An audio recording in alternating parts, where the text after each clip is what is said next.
There are moments in life that don't announce themselves. They don't come wrapped in warning signs or dramatic music. They arrive quietly, like a Tuesday afternoon, the smell of antiseptic, and the sound of someone trying very hard not to cry. That was the moment I met Daniel for the second time.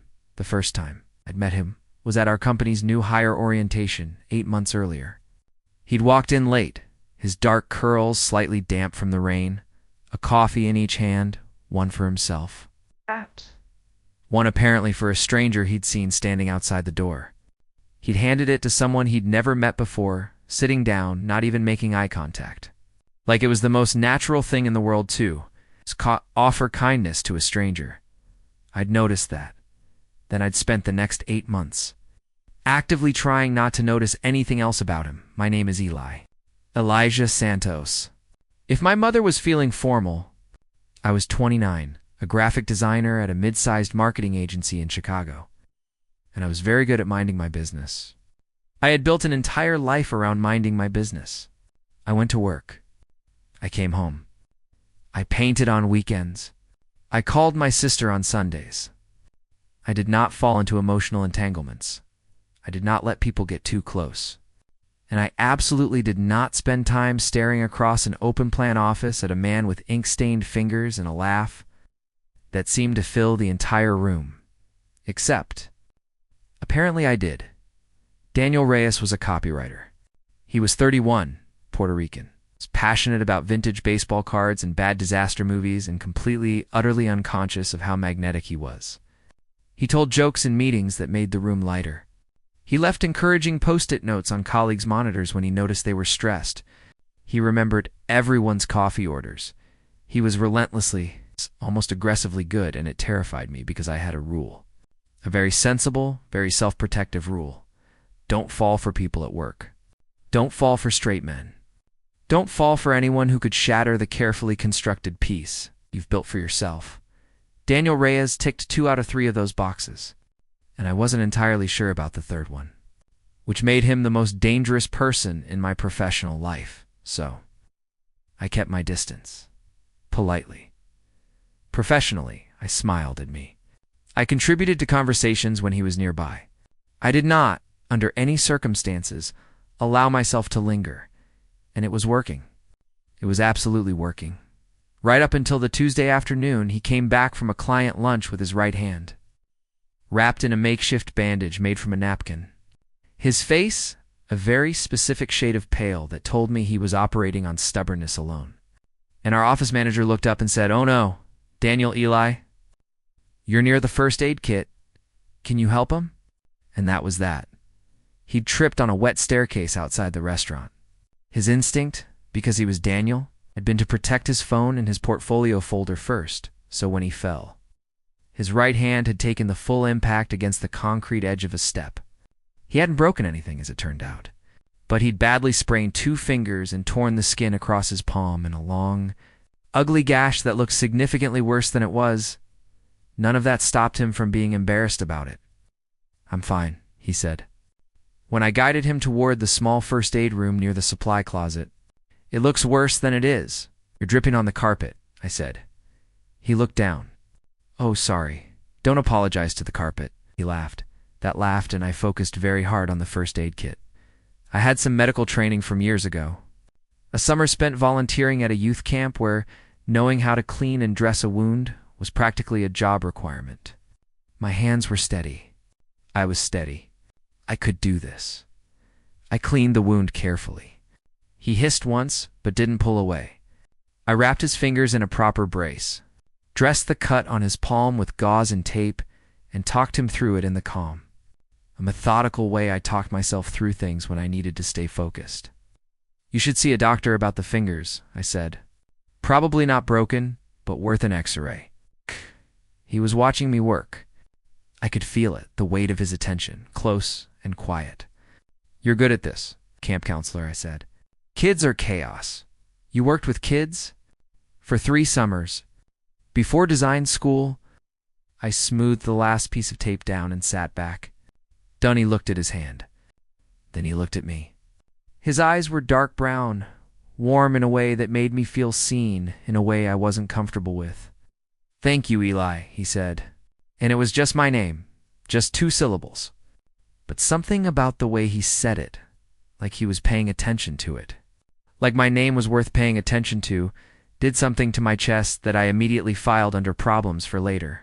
"No problem," I said, and stood up and started putting things back in the first aid kit, and did not look at him again until he left the room. The X-ray confirmed what I'd suspected: 2 hairline fractures in his right index and middle fingers. Not serious, but serious enough that Daniel, who was right-handed, enthusiastically so, and whose job involved writing, was now facing 6 weeks of significantly limited hand function. He could type slowly and painfully with his left hand and his right ring and pinky fingers. He could not write by hand, could not carry much, could not cook anything that required 2 functional hands, and was banned by his doctor from driving for at least 3 weeks until the swelling reduced and the splint came off. He lived alone. I found this out on the Friday after the accident, when I overheard him on the phone in the break room trying to reassure someone, his mother. From the cadence of it, the mix of English and Spanish, that he would be absolutely fine. No, he didn't need anyone to come stay. Yes, he was eating real food. Please don't worry. When he hung up, he sat with his splinted hand in his lap for a moment, and his face did something very different when he thought no one was watching. Something quieter. More tired, I got my coffee. "I should have left your mom," I asked. He looked up, startled. "Yeah," he smiled, reflexive. "She worries. Mothers tend to. She wants to drive up from Naperville." He rubbed the back of his neck with his good hand. "I told her I'd figure it out. Will you?" He was quiet for a moment. "Probably. I mean, how hard can it be? I just have to adapt. For a few weeks." He said it like he was convincing himself. "It's fine." It was not, as we both knew, entirely fine. What happened next is something I've turned over many times since, trying to understand what made me do it. Was it the camp counselor instinct, the reflex to help when someone was struggling? Was it something I'd seen in his face that I recognized? The particular pride of someone who hates to ask for help? Was it just an excuse? Probably all 3. "I live 12 minutes from your building," I said, "because I'd looked it up once, for a reason I hadn't fully examined at the time. I can help. If you need anything, groceries, rides, whatever." He stared at me. "You don't have to," he said carefully. "I know we don't really. We're not." He seemed to be searching for the word. "Friends." I said. I was going to say close. He tilted his head. "Are we not friends?" I wasn't sure what we were. Something shifted in his expression. Something I couldn't quite read. "Eli," he said, "I would really appreciate the help. Genuinely. But I don't want you to feel obligated because of I offered," I said. "I don't do things out of obligation." Pause. Then his smile, the real one, not the reflexive one, broke through. "Okay," he said. "Thank you." "I'll come Saturday morning," I said. "We can figure out a system." I went back to my desk and spent the rest of the afternoon pretending I wasn't terrified of what I'd just agreed to. The system, as it turned out, was less of a system and more of a slow, steady dismantling of every wall I'd spent years carefully building. I told myself it wasn't like that. I came over on Saturday mornings to help with grocery shopping and meal prep, things that required 2 hands and were genuinely difficult with his injury. I drove him to his physical therapy appointments on Tuesdays and Thursdays. I brought over dinner twice a week, cooking in his kitchen while he sat at the counter and talked. Because he was a person who talked when he was comfortable, easy, and unpretentious, moving from topic to topic with the natural curiosity of someone who found everything genuinely interesting. I was discovering, even more himself outside the office. He had an apartment full of things that told stories. Vintage baseball pennants on one wall, a shelf of dog-eared paperbacks, a half-finished puzzle on the coffee table, 5,000 pieces, a photograph of the Chicago skyline at dusk that he'd been working on alone before the accident, and now couldn't quite manage with one usable hand. Plants on the windowsill, improbably thriving, named after baseball players. He had named his spider plant Ichiro. He watched me notice things. "You can ask," he said once, when I paused too long at the bookshelf. I wasn't going to pry. "You're allowed to be curious, Eli." That was a strange thing to hear. I had spent so long treating curiosity about other people as a danger, a door that led somewhere I wasn't prepared to go. Not being given explicit permission caught me off guard. I asked about the books, about Ichiro, the spider plant. About the puzzle? He told me he'd started the puzzle 6 months ago. After a rough patch, he didn't specify what kind. And I didn't press when he'd needed something to do with his hands that wasn't writing. Something that required no narrative logic, just patience and presence. "Do you want to work on it?" he asked. "I'm decent at puzzles," I said, which was an understatement. I had the spatial reasoning of someone who'd spent years in design. And puzzles were structurally just visual problems to be solved, so we worked on the puzzle. For 2 hours on a Thursday evening, sitting on opposite sides of his coffee table, assembling the Chicago skyline piece by piece, while he told me about growing up in Naperville. The youngest of 4, the only one who'd ended up in a creative field, the one his family loved but didn't entirely understand. They thought copywriting was like advertising jingles, he said. My dad kept asking when I was going to write a real book. "You going to?" He was quiet for a moment, sorting edge pieces. "I don't know. Maybe I have an idea. He paused. "I keep waiting to feel ready." "For what?" "For the idea to be good enough? For me to be good enough to do it justice?" I understood that. The specific terror of a thing you love being judged. The gap between what you can imagine and what you can make, I said. He looked up. "Exactly. You feel that? Every time I start a new project, and it goes away?" "No," I said. "You just do it anyway." He smiled at the puzzle. "That's terrifying. Most good things are." We looked at each other across the half-assembled skyline, and something passed between us, something I felt in my sternum. Warm and faintly alarming. And then I looked back at the pieces, and he did too, and we kept going. Weeks passed. The splint came off his middle finger first, then his index finger, slowly. He regained function. He started writing by hand again, cautiously relearning the grip. He was left-handed for the grocery trips, now more out of habit than necessity. I kept coming over. I told myself it was because the arrangement was still useful. He still needed rides occasionally. I'd started bringing food because I genuinely cooked better when I was cooking for someone. And eating alone had become less interesting than it used to be. The truth, which I was only beginning to let myself look at directly, was that his apartment had become somewhere I wanted to be. That Tuesday evenings had become the part of my week I looked forward to most. That I had started paying attention to things I could bring him.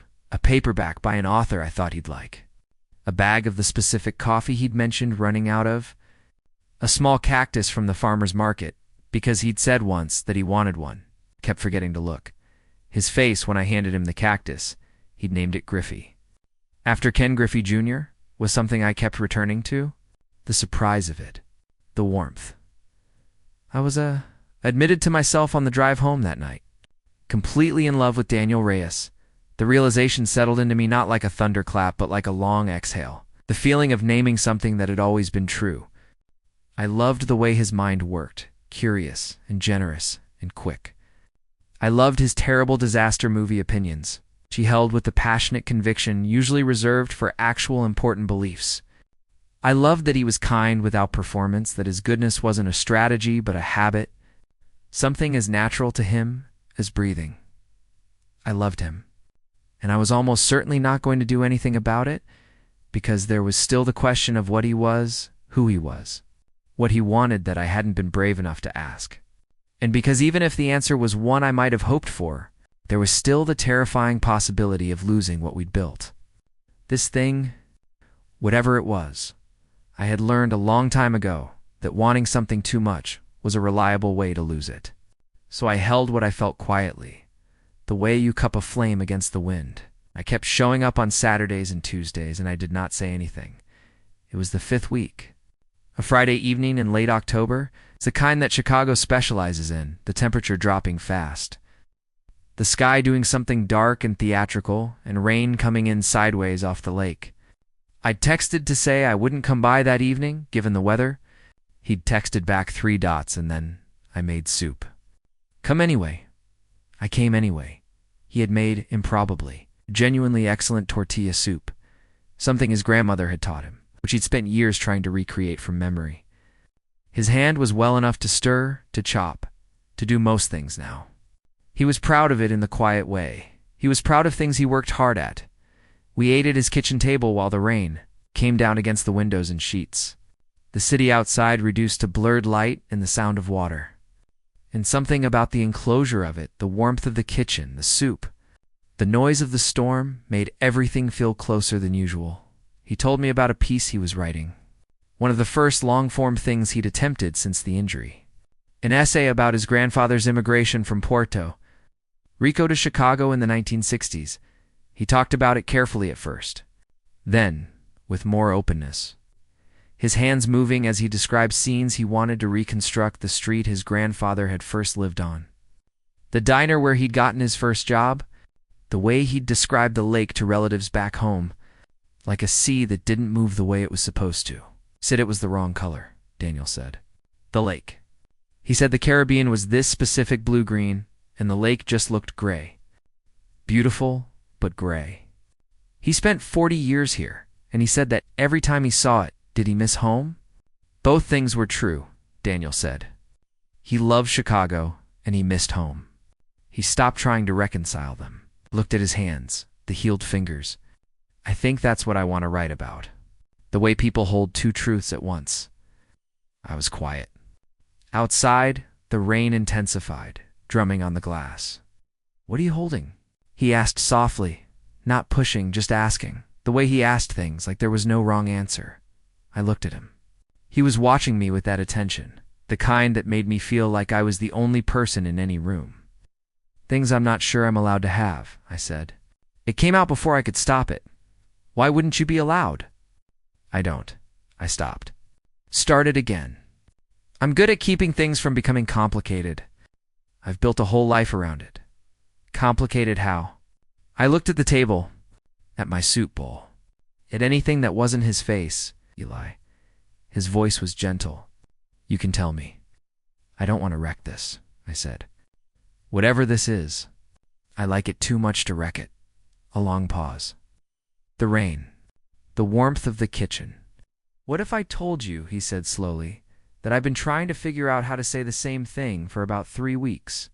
I looked up. He was watching me with something open in his expression, something unguarded in a way I hadn't seen before. Or maybe I had seen it and hadn't let myself read it correctly. I don't want to assume anything, he said. I know I'm not always easy to read. I know we've mostly just, he gestured vaguely between us. But I need to know if I'm imagining this. You're not imagining it, I said. The words fell into the room and sat there, plain and irrevocable. He let out a breath, a long, slow one, like he'd been holding it for weeks. Okay, he said. Okay, good, good. Yeah, he was smiling now. The real one, the one that did things to my chest. Very good. Changes is everything and nothing. We stayed at the table for another 2 hours. The soup long finished, the storm slowly easing outside. We talked, really talked. The kind of conversation that goes in all directions and doubles back on itself and covers years in an evening. We talked about the things we were afraid of, the ways we'd learned to protect ourselves, the specific architectures of loneliness that people build when they've been hurt before. Daniel had dated a man in his late 20s. It's when he'd been serious about. Someone who'd ultimately not been honest about what he wanted, who had kept Daniel at arm's length while asking for everything.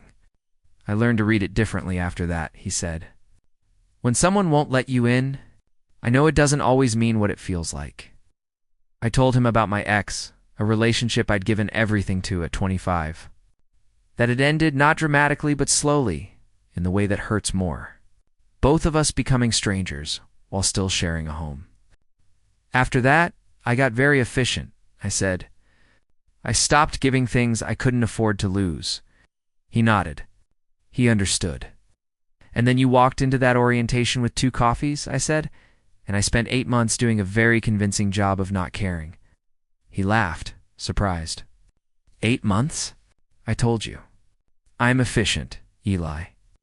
He shook his head, but he was grinning. You brought me a cactus. It was from a farmer's market. It was practical. You named it with me. I stopped. You named it. I was just there. You suggested Griffey. He's a great player. Eli. He leaned forward slightly, elbows on the table. His eyes were warm and amused and so kind. You were taking care of me? From almost the beginning? I knew. Something in my chest. Some knot I'd been carrying for a long time. Loosened. I didn't want to presume, I said. I know. He reached across the table slowly, deliberately, and covered my hand with his. The healed hand, the one I'd wrapped in gauze and tape on a Tuesday afternoon 2 months ago. His fingers were warm. I know. But Eli, you can have things. You're allowed. I looked at his hand on mine. I'm terrified, I said. Me too, he said. I think that's probably a good sign.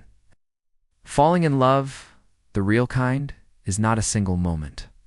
It's not the conversation in the kitchen during the rainstorm, though that night will always be its own chapter in my memory.